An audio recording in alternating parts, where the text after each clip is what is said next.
your email functions like a slot machine. Most of the time, you pull the lever sort of to check your email and, you kind of lose, right? You get something that's kind of disappointing. Maybe it's an email from a frustrated client, or, it's a message from your boss asking you to do something you don't really feel like doing. But then every once in a while you get, as I did the other day, an email actually from a long lost childhood friend, or, you get an invitation to speak at a conference that, is very flattering. And so it's kind of this idea of these random rewards that are kind of mixed in with all that annoying stuff and mixed in with all the junk that activates this kind of seeking mechanism in our brain and makes us want to kind of, go back and check and check and check again and again to see if there are any of those kind of random rewards in there. But it's very much the fact that they're not just sort of, you never know what to expect. That's kind of the driving force behind part of that addiction.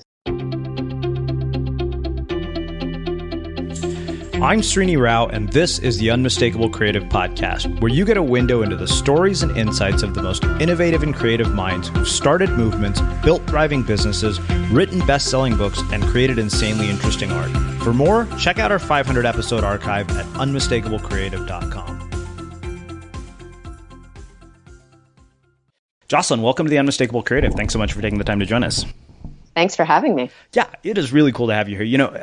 As you and I were just saying before we hit record here, you were one of our very last interviews that we did before we rebranded the show as Unmistakable Creative. And, at the time you were working with 99U, and I'd always been a big fan of all the stuff that you had done at 99U. And, now I know you have a new book out called Unsubscribe, which I've had the good fortune to read and thought, yeah, our audience needs to hear about this book and the message of it. But before we get there, I want to ask you another question, which has been a really kind of fun one to start with. When you were a kid, what did you want to be when you grew up, and how did that end up impacting the choices that you made with your life and your career? It's funny. I've thought about this before, and some people, of course, have answers like, since I was 11, I wanted to be whatever, an astronaut or something. Mm-hmm. The only actual evidence I've ever found, like something that I wrote down when I was a really small child, was that I wanted to be a soccer player, which obviously has nothing to do with what I do now. But I think probably a little bit later on, one of the things that my kind of compulsions when I was younger, always reading, but also kind of publishing and curating and sharing. So I was in high school in the 90s, and I started a zine when I was, I think, 15 or 16, that I had a masthead that I made for it. And I had this dorky t-shirt with the masthead on it. And I used to pass it out at high school. So that was kind of, I think, the earliest seed of, really just sort of an obsession with ideas and writing and publishing that, has ended up kind of playing out throughout my entire career. Yeah. I'm curious, one, what was the zine about? And also, that's a really different time in which to be sort of, exploring this entire through line of publishing. Because I remember when I asked you, what is the through line last time of your career? I think that ended up being the entire theme of the interview, was the idea that it was publishing. I'm really curious kind of, one, how it's changed, how it's evolved since then. And then, if there are kids listening to this in high school, or parents who are, having their kids listen to this, what would you say to them? Well, I think, in terms of kids, it's just sort of two things. I guess one, definitely pursue kind of your natural impulses, but I would say not in too much of a sort of freighted way. I definitely don't agree with the kind of, whole sort of follow your passion argument. I think one of the things that's interesting about where I've ended up today, which is, I think more or less sort of, being a writer and thinker largely about, kind of productivity and creative careers. Mm-hmm. And certainly, if you had asked me when I was publishing my zine when I was 16, if that's what I would have been doing when I'm 39, I would have been like, what? That sounds strange, Mm-hmm. Probably, I'm sure at 16, thankfully, I was probably not thinking about the concept of productivity very much. Yeah. But I think, sort of you meet certain people and you kind of fall into certain things. And I really do kind of believe in that argument that meaning emerges from mastery rather than the other way around, that you kind of become passionate about something through the process of, kind of pursuing it and learning about it more deeply. At least that's certainly been true for me. So I think, when you're thinking about young people or even, people in their 20s or people who are making kind of midlife career transitions, I think this notion, that you should kind of find your calling or know what your calling is, which I think kind of causes a lot of people a lot of anxiety, is a little bit false. I think it's more about kind of trying out different things and feeling what resonates with you, and also just sticking with things and allowing, sort of meaning to unfold as you pursue things more deeply. Yeah, it's interesting because, I look at kind of what I do now and I realize that, it was almost an entirely accidental discovery. Like it wasn't part of any sort of grand plan. I think I've heard enough arguments for the sort of, don't follow your passion, follow what, you're engaged by. We've had Cal Newport here. We'd have Tina Seelig, who's echoed a similar message. And, I guess for me, the question is, how do you maintain sort of this balance of looking at multiple interests, exploring them, without sort of being rigid about a calling, and yet at the same time commit to it for long enough for it to have some potential for mastery?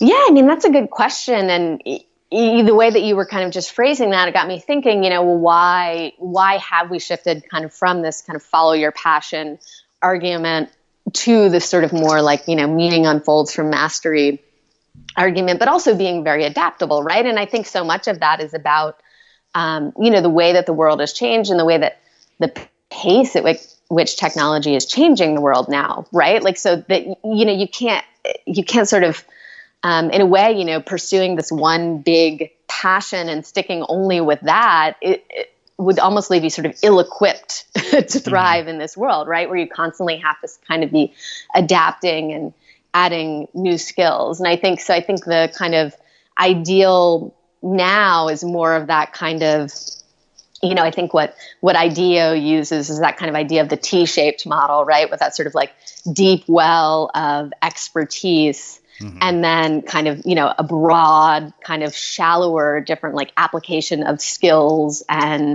knowledge that surround that expertise and support it, So I feel like you kind of constantly have to be learning how to think about your sort of area of expertise and constantly kind of reframe it and reposition it as, kind of the situation changes, what the market wants changes, and technology changes, which is quite challenging, to be honest. Yeah. I think the thing that I realize, looking back at it all is I think when, you're 16 or I'm 19 and in college, you don't really have enough data points to make, I think, such a profound decision about what adds meaning to your life and what your calling is. I think part of it is finding the data points that allow you to discover that greater meaning. Yeah, and I think just feeling like not being too precious about it. I think just trying a lot of different things. For me, I mean, my kind of most common advice to anyone who's thinking about any type of career change or just starting out is, to do internships. Just such a low barrier to, entry type of job where you can just start to experience what it's like to work in different industries or to, volunteer for, different types of work, even for a few hours a week, just to start to, touch in different industries and experience different working environments so that you can, just start to get a little bit of feedback. I think that kind of feedback piece is pretty crucial to honing in on what you really want to do. And if you're just kind of waiting for that one thing, you're not really doing things that are kind of going to help you get that feedback you need. Like, oh, I do like this, or this is resonate with me, but actually, like, I really don't want to work in that type of environment. I think you need to kind of constantly be kind of trying different things to hone in. So walk me through sort of the journey from high school and the zine to 99U to leaving 99U to doing what you're doing now. Like, what are some of the sort of bigger lessons learned along the way? What were the major inflection points in your career? And, I mean, do you, like, looking back, what comes up as major themes for you? Yeah, well, I think still, kind of consistent from our last conversation, publishing is really the through line for me. So, I did the zine in high school. I was always very focused on sort of, literature and writing in college. I did a number of internships. I worked at a publishing office at MIT. I went to school at Boston University, but I worked at MIT. I worked at a publishing office there. I interned at the MIT Press. And then after I graduated, I ended up kind of through a contact working at a small web design firm where I was like kind of a Jane of all trades, doing a little bit of everything. Mm-hmm. And that actually was it was outside Boston, and it was in this mill that like monster.com was out of, and kind of all of these sort of like early .com companies. And so it was also kind of a centerpiece when the .bomb happened. You started to see just all of these like weird companies. One that I remember is Dash.com that kind of bubbled up too quickly and then kind of died off. And I ended up getting laid off as part of the .bomb from that web design firm. And I relocated to New York, and then I ended up working at Flavor Pill, which is still exists and also has a blog called Flavor Wire, which if you're not familiar with it, it's kind of basically a sort of home for cultural coverage, arts and literature and music and so forth. I was actually their first employee. It was essentially a startup, although people didn't really use that language so much back then. And managing a number of sort of cultural email newsletters. So it was sort of like a sort of daily candy type of publication, mm-hmm. But a guide to cultural events. And I was there for about 5 or 6 years. And, the company kind of grew and grew and grew. And then I kind of got to a point where I wanted to move on. And I ended up actually taking a job out west in LA, working at a music company, which is now defunct website. And that was a big lesson for me, because when I went out there, I had been at Flavor Pill and kind of, really like been sort of the editor building up this company, and then had felt like, it's time to kind of move on and expand my skills. And the CEO of this company, this music company, recruited me and offered me more money than I had ever made. And I kind of, moved out to work in LA with like all these kind of hopes, and then got there and found out that kind of the entire team that was there was not really on board with the CEO's vision that he had kind of shared with me that he wanted me to pursue. And so I ended up only staying there about 10 months. It was not a good situation at all. And then later ended up, because of a personal relationship, moving back to New York. And then I was, kind of doing some different consulting and stuff like that, figuring out what was next. And then I actually ended up interviewing Scott Belsky, who's the founder of Behance, and which is, the parent company of 99U. And I was helping him with a book that he was writing, his first book, Making Ideas Happen. And, we really enjoyed working together. And then, basically kind of 99U blossomed out of that. And then, I was there for about 7 years, I think. So, I mean, I think in terms of how it all kind of gels together and lessons learned, at least for me, I kind of found that, that I was super interested in kind of this intersection of, I think technology and design and publishing and writing, right? So just kind of, online media, but really like building properties, building brands, and thinking about the sort of creative and design aspect of it as well. And I learned that for me, just working in a startup environment was the only thing that really worked. When I took that job in LA and I went out there, it was much more corporate structure. People were not particularly engaged with their jobs, and I just could, it wasn't working for me at all. And, so that was a great moment to realize that for me, like being really connected to the mission of what I was doing, whatever company I was working for, having a lot of autonomy and having those things, weighed against the idea of making more money, that, that kind of those things, the creativity and the autonomy, were much more important to me, which is a really valuable lesson to learn.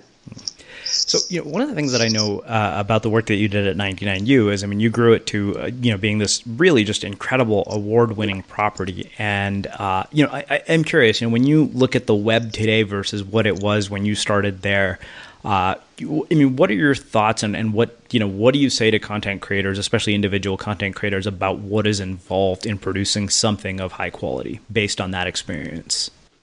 Yeah, well, even at the time when, we started 99U as an online property, which would have been 2009, the idea then was really quality over quantity in terms of the content. We started out only publishing 2 articles a week. And, the idea was we would publish a very limited amount of high quality articles. We would invest kind of heavily in social media. So we would be a much more regular presence on social media.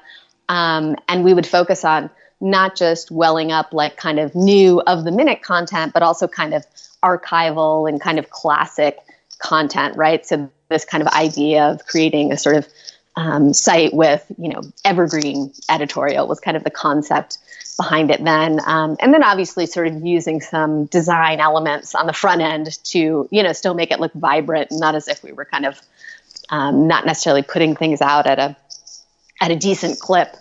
But so I think what was so valuable about 99U was, or I should say what resonated with people, was that focus on quality, and also just the fact that it had such a strong mission, that we were so, it was always sort of pretty laser-like focused on this idea of focusing on idea execution rather than idea generation. So very much kind of demystifying the creative process and kind of getting away from this kind of constant focus on, inspiration, and kind of getting a little bit more into the weeds and kind of talking about, the hard stuff, when people fail, when things go wrong. And that has the effect, I think, of making things seem more attainable. I'm sorry, I have a little dog who's excited in the background. But what's been interesting to see for me in terms of the evolution of the web, and kind of why I have more recently, so right past 18 months, I moved on from 99U. I've been writing more for myself on my website, and then of course writing books as well, is that now it feels to me like, the web is just, it's getting so crowded. There's so many voices. And I think for me that, kind of publishing editorial through line is still happening in books, and even books that I'm authoring, entirely myself, in the way that I feel like books are almost becoming this sort of refuge or safe space where you can, kind of fully process and digest an idea in a way that you just can't really do on the web anymore, because it's just so noisy, So even though when I'm writing a book that it's about like a single concept, to me, it still feels like a very strongly, almost like curatorial, editorial process as well, because I think you kind of,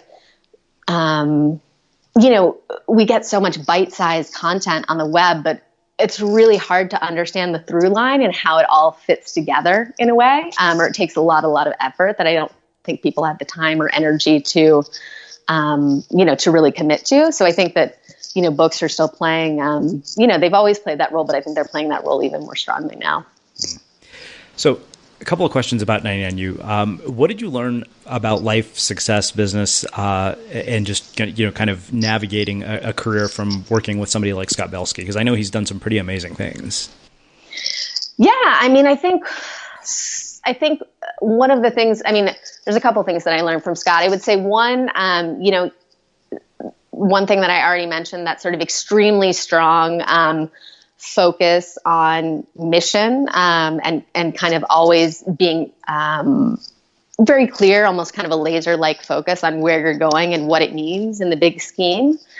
One of the other things that I think Scott was really amazing at, that I've always admired, is being able to be kind of incredibly present in the moment. As 99U grew, as Behance grew, obviously, there are always a million things happening, but he always had this kind of amazing skill to just kind of pause at any moment and kind of be right there with you, even if he was kind of in the middle of doing something else, which I think is really, really valuable skill, and one that's kind of becoming only more valuable these days. And what else? I mean, I think from not just Scott, but the whole Behance team, I mean, that was just such an amazing group of, fiercely kind of productive and achievement oriented people. And, working in that environment, you really kind of, I think, learn how to raise your game. But on the 99U front, in terms of just thinking about the speakers and what I learned there, I think one of the biggest things that I took away, and one of the things that was actually the most inspirational, was just the idea that nobody really knows what the hell they're doing. I mean, people from Sebastian Thrun, who was behind the first, led the team that built the first self-driving car, that built Google Glass. The guy who was one of the co-founders of the Highline Park in New York City. All of these people were always talking about how it was really just a process of kind of putting one foot in front of the other and, just constantly taking that next step and really proceeding, without a map. And that was extremely encouraging to see that, I think, as versus, these kind of very pat, very heroic stories we often hear from people about how things unfolded. I think that's really a breath of fresh air to see people who've accomplished incredible things and have them talk about how, they just didn't really know what they were doing as it unfolded. And they were just very, incredibly persistent and focused. So I don't know about you, but vacuuming is not one of those things that I ever look forward to doing. But as you know, your environment has a huge impact on your creativity. So I still like it to be clean wherever I'm living and working. But now it doesn't have to be something that you deal with. If you're like me and you grew up in the 80s, you probably fantasized about the day when cleaning your house would be like it was for the Jetsons, meaning you don't have to lift a finger. Well, the good news is that we're already kind of living in that future. And the easiest way to make sure your floors are clean every day is with the iRobot Roomba Robot Vacuum. It cleans up after itself. The Clean Base automatic dirt disposal takes convenience to a new level, automatically empties its own bin into an allergen lock bag that holds 60 days of debris and traps 99% of pollen, mold, and dust mites, so you can forget about vacuuming for months at a time. Let the Roomba clean for you instead. It learns your home, finds dirt, and empties itself on its own.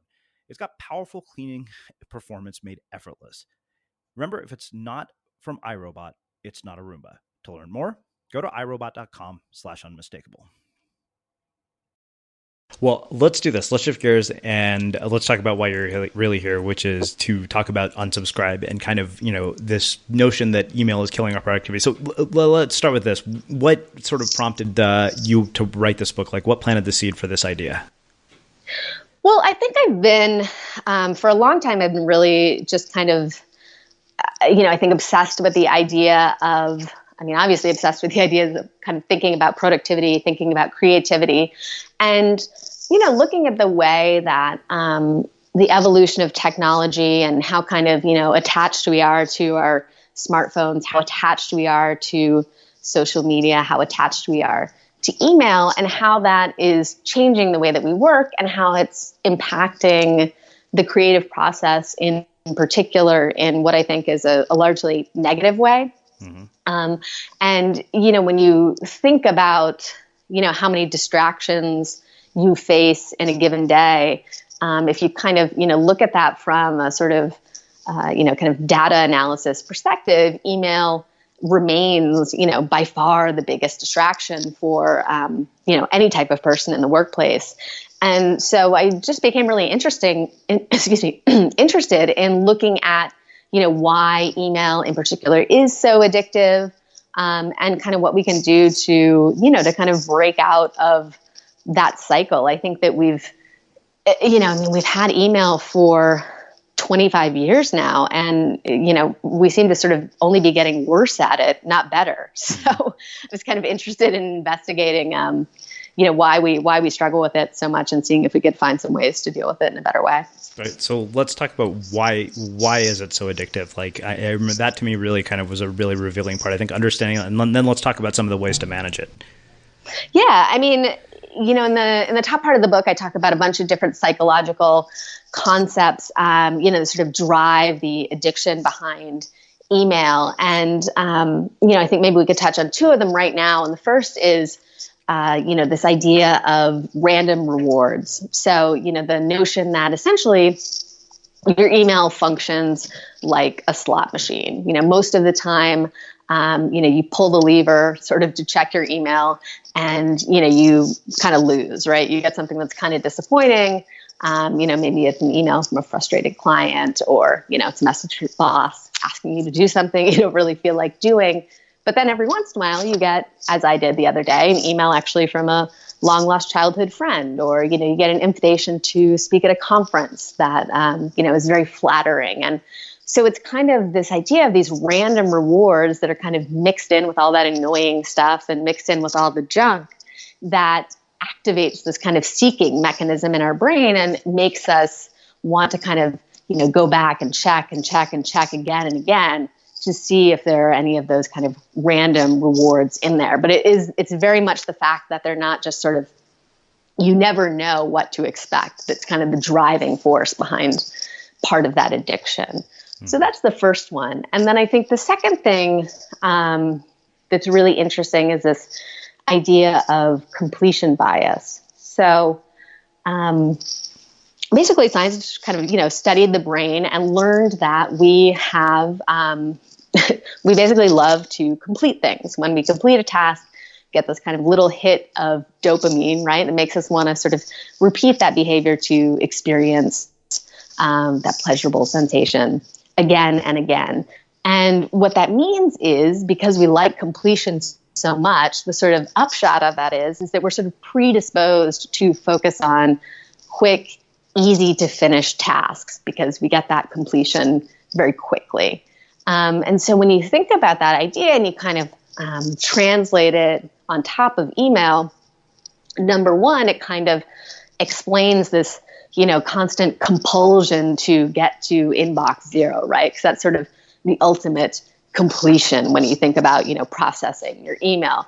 But even if you think about it kind of along the way, right, every time you kind of tick off another unread message from that count, you almost get like this, right, this little mini hit of completion. And so email is, very much tapping into, our kind of predisposition for these kind of quick, easy to finish tasks. So it gives us this really strong feeling of productivity, even if, in the grand scheme of things, maybe those small tasks that we're doing are not particularly productive. And so, I think those two things together are really kind of driving this, cycle of addiction. Okay, so the question I think that's going to come up is, how do you break the addiction? Let's start there. That's a good question. I think the sort of there's lots of tips I can offer, but I think the biggest thing, both from scientific evidence and just anecdotal evidence, over the years at 99U and elsewhere, just interviewing hundreds of designers and entrepreneurs and creatives, is to really make sure that you're time boxing your email routine, right? So it's this idea of batch processing. Essentially, there's sort of two ways that people deal with their email, right? They're kind of batchers or they're reactors. And most people fall into the second category. They're really dealing with their email in a reactive way. So they're kind of, constantly dipping into and out of their email throughout the day, constantly multitasking with email. It's very notification driven, right? And they're kind of constantly nibbling on it throughout the day. Whereas batchers are kind of setting aside, specific time blocks, say 2 to 3 times a day, to focus 100% on their email. And then, when they're not in kind of one of those email focus blocks, then they're completely ignoring it. And research has shown that batchers are significantly more productive, they're less stressed, and they're happier. I think there's some studies that have shown that, people who batch process are typically processing their email about 20% faster on the whole. So like processing the same amount of email 20% faster than people who are working reactively. And there are also other studies that show that the more frequently you check your email, the more stressed you feel. So I think the kind of biggest shift we need to make is to, not be constantly reactively checking our email, but really trying to limit that to a few specific times during the day. Yeah, I think it's really interesting that you said that, we tend to be much less happier when we check email constantly. Like I've noticed, I think it was pretty much after I read your book, I made two deliberate sort of choices. I was like, okay, after 5 or 6 p.m., no more email. I'm going to try to stay off the computer, even if it means playing video games on the Xbox. That's better than being in front of the computer. And then, of course, the batch processing one, which, I think I've abided by ever since I started writing. But I think the biggest thing I noticed is that my overall anxiety level is down significantly. And I'm kind of like, wow, and I also have noticed that, I've checked email once a day and World War III hasn't started. So precisely, right? And I think that's the thing is that we don't, we kind of get stuck in this cycle of urgency with email, and we don't kind of factor in how much the way that we're conducting ourselves creates expectations for other people. We realize that if we respond in 5 minutes, people start to expect us to respond within 5 minutes, but if you respond within 3 hours or you respond within 2 days, they will also start to, adjust expectations. So I think it is good to kind of experiment and, see, in fact, as you said, like World War III doesn't happen. Usually everything is fine. In fact, everything is not as urgent as it seems. Sort of idea that time, the distance creates perspective, whether that's distance in time or kind of physical distance. Sometimes, right, if you don't respond to an email immediately, someone who emailed you a question will just solve the question themselves, and if you had waited 3 or 4 hours to check your email, you would realize that actually wasn't a concern at all. They just figured it out, because we're kind of all in this reactive cycle. I think it kind of keeps feeding that urgency, but it's a false urgency in many ways. Yeah. Well, let's actually talk about the processing aspect of email, because I found some of the things you said invaluable. I was kind of like, wow, in addition to not checking my email, I have an autoresponder that says, I'm not able to respond to every email, because I get a lot of emails that I'm kind of like, responding to this doesn't change the outcome of anybody's life. It's kind of like there's no actual ask in this email. It's just a really lengthy email with no sort of call to action at the end. And so I finally was like, okay, you know what? I don't want to be a jerk, so I'm just going to put this autoresponder that says I'm working on a book, so I'm not able to respond to every email that I receive. Yeah, I think that's the thing, right? You just have to kind of get strategic about it. I think in many ways we're sort of feel very put upon about how much email we have, and we feel very overloaded, but we rarely take time to kind of strategize to, about how we could kind of be dealing with things better. And I think there's a few different things. Like you were saying, autoresponders are one. If you're not comfortable with an autoresponder, I think, certainly looking at those emails and deciding, which ones you think might be able to tolerate a templated reply, and creating, a few potentially, in Gmail kind of canned responses so that you can pull them up and maybe even adapt them slightly to the person that you're responding to, but you're not kind of, wasting time rewriting the same emails again and again and again. Are you getting a lot of questions where you could just point people to an FAQ that was on your website? Do you have problems, even looking at how you, one of the things I recommend to people is kind of not letting defaults dictate your workflow, right? You kind of have to customize your email client itself, so if every time you pop into Gmail to respond to messages, you already have, but then you kind of get distracted by new messages that are coming in, there's browser extensions you can download. There's one called Inbox Pause, that allows you to kind of hit that pause button. There's actually another one called Batched Inbox, where you can set your Gmail to check your email only at specific times so that you can only get that incoming mail, when you want to deal with it. Doing things like, if you're using Outlook, separating your email from your calendar, if potentially you're keeping your email open because you need to get meeting notifications, but then you're constantly being distracted by email notifications, so I think kind of small, small tweaks can have an outsized impact on your productivity. And so we kind of constantly have to be, or not even constantly, but, periodically doing kind of an audit of, what's going on in your email and what's just noise, and thinking about how you can strategically adapt to that. I like to kind of take the idea of Pareto's principle, or the 80-20 rule, and think about that, as applied to email. So, the basic concept, right, of the 80-20 rule is that 20% of your work produces 80% of the impacts. I think it's interesting to apply that same concept to email. What if only 20% of the 20% of the email that you received produced 80% of the impact, with relation to sort of the work that was really meaningful to you? Yeah. How do you deal with that other, 80% that's in your inbox that's really probably mostly noise? So I'll share something that I thought was funny. It's kind of obnoxious, but also at the same time, you're kind of like, man, that makes sense. So Dan Kennedy had this really funny thing that he said, that he basically separates his email into two categories. Is this a person that's trying to give me money, or is this a person that's trying to get me to do something? And I was like, okay, I mean, that's, it's somewhat obnoxious, but there's a grain of truth to that. It's kind of like, okay, is this something that's leading to a real tangible result, or is this just some, pointless exercise? Absolutely. Yeah. And I think you have to think about what those buckets are for you. And I think, when we're dealing with email, and as you were saying, it kind of produces a lot of ambient anxiety, kind of creating a couple different buckets of, how you might categorize different emails, and then, creating folders that just allow you to kind of sort things out of your inbox into those folders. Even just that act of kind of sorting and feeling like you're categorizing things, I think, can relieve a lot of anxiety, and also just obviously help you, maybe create a more prioritized structure for yourself. So you're starting to think about, is this something that, relates to financial income, or is this something that relates to my meaningful goals? Or is this someone, asking me to do something that's maybe like, a kind of nice to have for them, but something that needs to also really align with my goals, or maybe I'm not going to kind of opt into it. Right.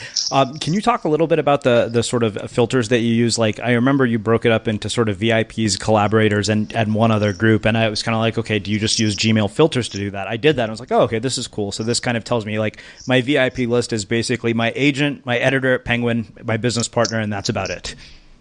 Yeah. I mean, so the kind of concept of thinking about who are the people that matter, and just, accepting this idea that, all emails are not created equal. I think that's one of the things that's so problematic about the way that our inboxes look visually, right, is that it looks like a level playing field. Everything is equal.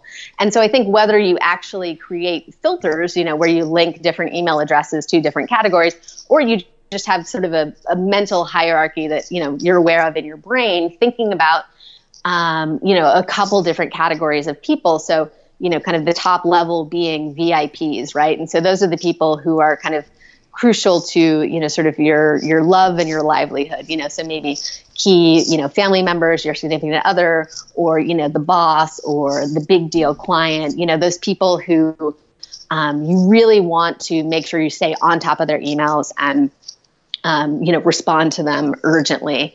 And then the second group under that is kind of key collaborators, really the people who you are working with to move key projects forward, but maybe, do not hold as much kind of sway over your career as, say, your boss. And then under that, you just have, I think, you have kind of the fun people, basically, right? And these are people that you correspond with because you enjoy it, because they sort of, add insight or laughter to your day, but it's not really essential that you get back to these people right away. And then beneath that, you kind of have this whole group of, basically randoms, right? Which is like anyone who just decides that they should be in your inbox, often people who you've never even met before, but sometimes people who you never met before who are presenting good opportunities. And so I think you kind of have to create your own hierarchy of those people: VIPs, key collaborators, fun people, and randoms. And then think about what kind of privilege and kind of maybe priority time frame that you want to respond to their messages in. Mm-hmm. And as you said, you can link it to actual, like, start to filter things like that if you want to go that deep. But I think it's useful, even just as a mental concept, to think about it, to start to say to yourself, okay, I can only respond to so much. And there are certain people whose emails I will regard as urgent. There are certain people's emails that I will respond to within 1 to 2 days. And then there are certain people whose emails I'll respond to if and when I have time, or the interest. And think about it, so kind of starting to get away from this, inbox zero obsession and this obsession that, everyone always deserves sort of an equal speed and caliber of response. I don't think that's realistic anymore. Wow. So I want to wrap by asking you a few different things. One, what does your average sort of day look like from a habits standpoint? Like, what are your own creative habits or routines or rituals? Well, so I tend to get up. I have a little dog, as you heard earlier. We go for a walk outside. I just really like to kind of get out in the open air and feel the day. And then I, after breakfast, I sit down. I usually try to write for about 3.5 hours in the morning, typically breaking that up into maybe an initial 90 to 120 minute block, and then taking like a half an hour break, and then kind of going back to work for another, 90 minutes to an hour. And as I'm sure you know from your own research, that's kind of aligned with that kind of notion of how peak performers work, this idea that you can only really exert, kind of peak focus or sustain peak focus for about 90 to 120 minutes. And then after I do about that 3 hours or so, I have lunch, and then I kind of come back and I focus on, what I call, so I think of kind of the writing for me in the morning as kind of my, deep attention or deep focus work. And then I think about the afternoon as sort of more what I like to think of as kind of hyper attention work. So work that I need to do, but the type of work that is one, a little bit less mentally demanding. So, it's your energy kind of dips from your natural circadian rhythms in the afternoon. You're doing less demanding work, but also, this concept of hyperattention, thinking about work that is more interruptible, that I could hop on, a call like this, or I could dip into a meeting and come back to without experiencing, kind of much of a loss in performance.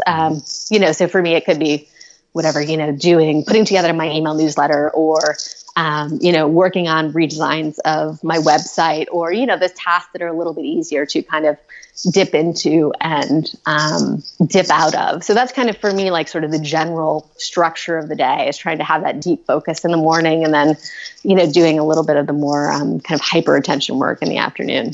Wow. Okay, so 2 last questions. One, what is one book other than your own that you would recommend to our audience that you think has made a profound impact on your life? The book that I was just thinking about yesterday, and a book that I think about all the time, is The Gift by Lewis Hyde. In which he, the gift being basically creativity. And he, talks a lot about, I think, the idea that creative labor kind of has its own rhythm. And is something that cannot actually be sort of improved or changed by any type of, time-saving device or app, which is, I think, a very useful and true concept, and one that I think about a lot. And he also talks a lot about the kind of dangers of not using your gift. What happens if you are a creative person and you're not kind of putting those things out into the world, and how that can become quite toxic, in fact. And so, I think there's a lot of it's a very sort of deeply meditative and thoughtful book that's kind of really changed the way that I think about creativity and the way that I work in many senses. Well, I have it on my shelf. I'll have to do a dive back into it. Now that you've mentioned that, I was struggling with it, but you've kind of given me an incentive to pick it back up. So one last question, which is how we finish all our interviews. What do you think it is that makes somebody or something unmistakable? For me, I think the most important thing is curiosity. To me, we talked earlier about 99U and that focus on idea execution and, persistence and really grit. And to me, the thing that drives that, at least for myself, and I think for many people, is curiosity, just a thirst to learn, a thirst to know, a thirst to, put things out in the world so that you can talk to people about them more. But also, I think, a certain humbleness. The people that I always really love that I meet, and particularly when I meet people who, I really admire, or who have achieved things that, that I really respect deeply. It's always kind of amazing to meet those people, who maybe do or do not know what you have achieved, and to have them be, sort of equally curious, to have them kind of treat everyone on the same level and as if everyone is sort of worthy of their curiosity. And I think it's a really beautiful skill to cultivate. Well, this has been amazing and really eye-opening. Where can people learn more about you and your work? They can find the book or a bunch of writing about productivity and creativity at my website, which is at jkglei.com.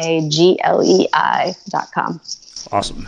And for everybody listening, we'll wrap the show with that. Thank you for listening to this episode of the Unmistakable Creative Podcast. While you were listening, were there any moments you found fascinating, inspiring, instructive, maybe even heartwarming? Can you think of anyone, a friend or a family member who would appreciate this moment? If so, take a second and share today's episode with that one person, because good ideas and messages are meant to be shared.